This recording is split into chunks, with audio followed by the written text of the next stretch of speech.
Assalamu alaikum, everyone, and welcome back to The Explainer.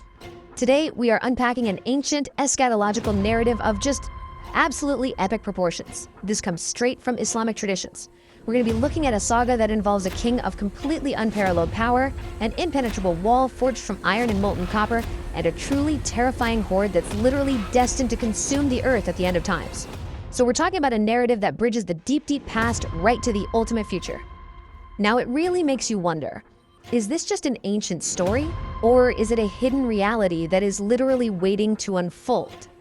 It's a question that hooks you right away, isn't it? Because the source material we're looking at today constantly blurs the lines between historical accounts and apocalyptic prophecy. We're tracing a timeline that kicks off roughly 5,000 years ago and stretches all the way to Judgment Day. It seriously challenges the boundaries of human perception, kind of forcing us to ask, is the world we see really all there is? Or are there massive world-ending realities just hidden right behind a divine veil? Okay, let's dive into this. Our source material starts with a genuinely chilling moment. Prophet Muhammad awoke one day, visibly distressed, and he issued this incredibly dire warning to his companions. To really illustrate the sheer terror of it, he actually formed a small circle with his thumb and index finger, showing them exactly how much of a terrifying ancient barrier had just been breached. You can imagine his companions were absolutely horrified. They asked if they'd be destroyed even with righteous people living among them, and the answer, ominously, was yes, if evil becomes prevalent. But, to really wrap our heads around this wall, we first have to figure out who actually built it. Section 1. Who was Zul-Qarnayn, the two-horned king?